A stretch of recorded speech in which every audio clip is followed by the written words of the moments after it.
The allegations contained in the notice of hearing and complaint are as follows. That on or about February the 18th, 2012, the licensee violated Section 6-14 of the City Code of the City of Sterling in one or more of the following ways. 1, that you permitted the performance of acts or simulated acts of sexual intercourse, masturbation, sodomy, oral copulation, or other sexual acts which are prohibited by law. 2, that you permitted the actual or simulated touching, caressing, or fondling on of the breast, buttocks, anus, or genitals. 3, that you permitted the actual or simulating displaying of the breast, pubic hair, or anus, vulva, or genitals.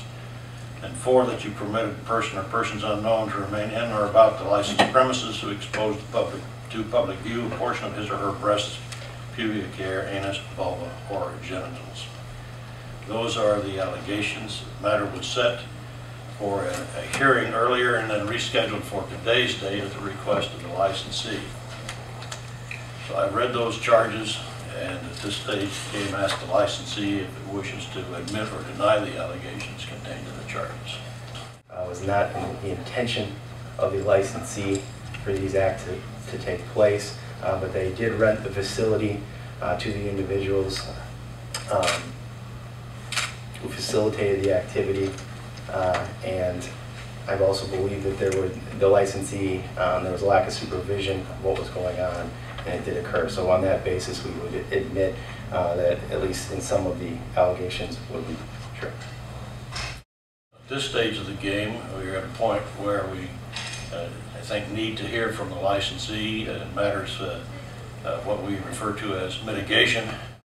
As the licensee or the liquor license holder, are you familiar with the Sterling Ordinance, specifically Section 6-14 of prohibited conduct on licensed premises? Yes, I am. Okay. Were you present at a Latin American Social Club board meeting last night? Yes. Okay. And did the issue come up of any future events similar to the one that the facility was rented for on February 18th? Yes, it was. Okay. And did the present board members come to any decision about any future events? Yes, they made a resolution not to get involved in that kind of situation ever again. Okay. And be more careful as to what we do. And specifically, you were not, the Latin American Social Club's board has banned any future events as far as lingerie parties, oil wrestling, or anything, that would come close to violating the ordinance in the future. Yes, we do. Okay. Do you take the allegations that the Latin American Social Club admitted to today seriously? Yes. Okay. In your opinion, as a board member, has the Latin American Social Club been embarrassed by all of this? Yes, they have. Okay. You're struggling financially, yes, correct? We're going from week to week, and month to month, to stay afloat, to serve the community. Mm-hmm. What effect do you think that a long suspension would have on the sustainability of the Latin American Social Club? It'd be the same as we open a license. We won't have nothing. There'll be no Latin American club. You think that the club would be in jeopardy? Yes, it would. A person of normal common sense should have been able to say, as an employee, ooh, this shouldn't be going on here. This is a family facility. I mean, we're certainly in favor of training.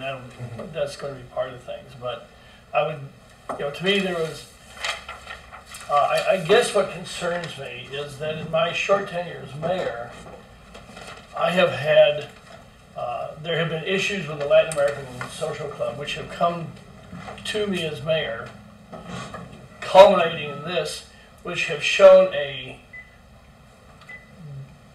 downward spiral. Everything from the internal battles, which I realize are not germane to this, but culminating in this. And as liquor commissioner and mayor, I'm very concerned because I have always held the Latin American Social Club in very high esteem. I think the role they have played historically and in the future for the Hispanic community is a vital part of our community. And all of these events, when you start putting them together, cause me great concern. Assess a fine of $1,000 on the Latin American Social Club, payable in 60 days. During that 60-day period, The licensee may generate credits against that fine by training its employees so that they are conversant not only with the ordinances of the city of Sterling, but also are conversant with the laws of the state of Illinois regarding the sale, dispensing of alcoholic beverages. This can be done online through a program that is known generally as Bassett. It can be coordinated through the Sterling Police Department.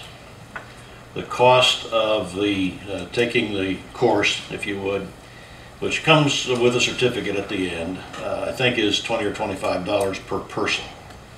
This gives you some idea. If you had 10 people who took the course, to get a credit of $200, $250. I'll give you an example. That training must be accomplished within 60 days, certificates presented to the Liquor Commission. At that time, we will calculate the balance due on the fine. So again, it's a $1,000 fine payable in 60 days with the credit for training on the Bassett program. We don't know of any other qualified program. It can be done online. It needs to be monitored so that we know that it is being done appropriately. Those details can be worked out with the licensee. So that is the decision of the commission.